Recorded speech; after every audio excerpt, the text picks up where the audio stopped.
لباس تمیز ہونا چاہیے، باریک نہیں۔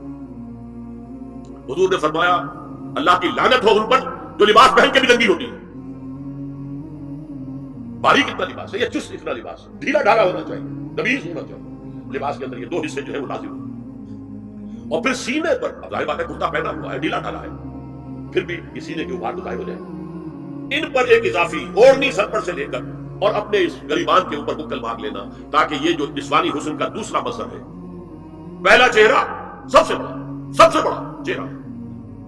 اب جو لوگ کہتے ہیں چہرے کا پردہ نہیں ہے تو خدا کے بندوں پھر پردے کی ضرورت کیا ہے؟ نسوانی حسن اگر اس میں اٹریکشن ہے وہ کہاں ہوتا ہے سب سے بڑھ کر؟ مظہر اول کون سا ہے؟ نسوانی حسن کا چہرہ ہی تو ہے۔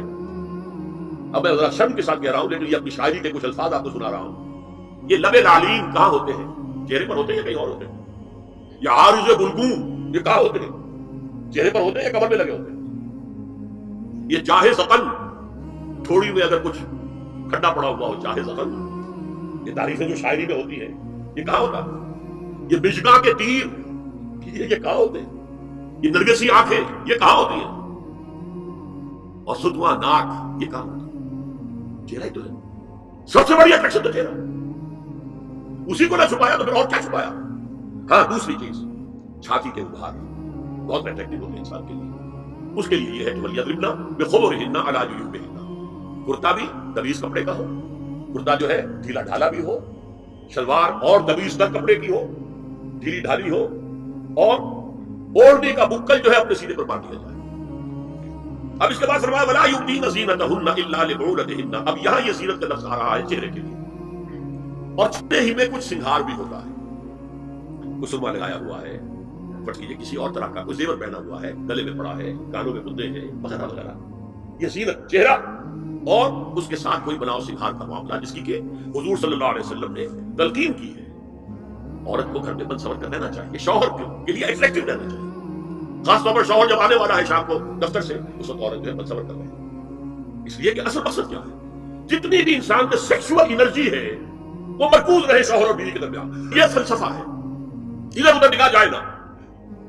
جتنا یہ bond of love in spouses کے درمیان مضبوط ہوگا، اتنا ہی خاندان کا ادارہ مضبوط، صحت مند اور اگلی اولاد کی تربیت کے لیے مثبت ماحول۔ اب ان کے لیے کہا گیا کہ چہرے کی زینت، تو چہرے کے اوپر اگر کوئی بناؤ سنگھار ہے، زیور ہے، تو اس کی زینت نہ ظاہر کریں، مگر اب یہ یہاں تفصیلی آئی ہے، جو محرم ہے ان کی تفصیل، اور میں بیان کر چکا ہوں، محرم وہی ہے صرف جن سے کبھی کسی حال میں شادی نہیں ہو سکتی، بھائی سے کسی حال میں شادی نہیں ہو سکتی، باپ سے، دادا سے، چچا سے کسی حال میں شادی نہیں ہو سکتی، ماموں سے کسی حال میں شادی نہیں ہو سکتی۔ ہاں چچا کے بیٹے سے ہو سکتی ہے، وہ نامحرم ہے، ماموں اور خالہ کے بیٹے سے ہو سکتی ہے، وہ نامحرم ہے۔ تو فرمایا کن کے سامنے ظاہر کر سکتی ہے؟ الا لبعولتہن، سب سے بڑھ کر تو شوہر، اور آبائہن، اور یہ اپنے باپ۔ اچھا باپوں میں نوٹ کیجیے، باپ حقیقی ہو، اخیافی ہو، اللتی ہو یا رضاعی ہو، یہ چاروں قسم کے باپ اس میں شامل ہیں۔ جس عورت نے دودھ پلایا تھا اس کا شوہر بھی باپ بن گیا۔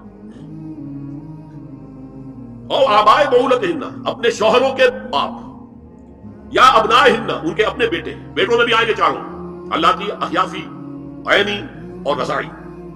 او ابنائے بعولتہن، اور اپنے شوہروں کے بیٹے، ہو سکتا ہے شوہروں کی اور بیویاں بھی ہو تو ان کے بیٹے بھی، جو ستیلے بیٹے ہیں وہ بھی محرم، ان سے کسی شکل میں کبھی شادی نہیں ہو سکتی۔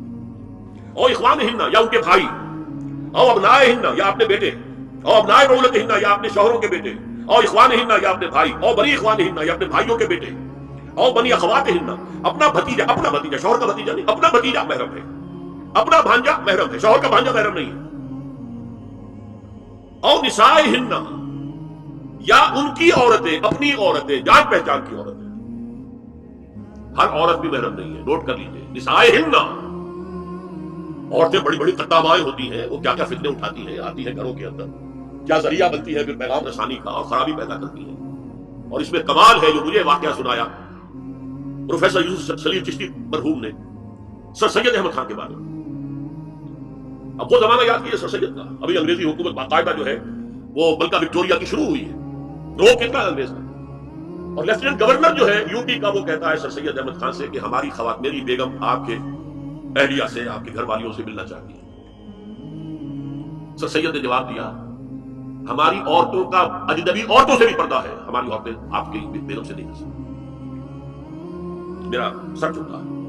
او ما ملکت ایمانہن، یا جو ان کے داہنے ہاتھوں کی ملکیت ہو. باندیاں غلام، اس میں عرض کر چکا ہوں کہ اس میں کافی اختلافات ہیں. یہ بھی ہے کہ اس سے مراد صرف باندیاں ہیں، غلام مرد نہیں. یہ بھی ہے کہ مرد بھی ہے، اور یہ بھی ہے کہ مرد جب تک کہ وہ باندھی ہو. لیکن میں اس بحث میں یہاں نہیں جانا چاہتا، یہ پھر فقہ کی بحث ہو جائے گی.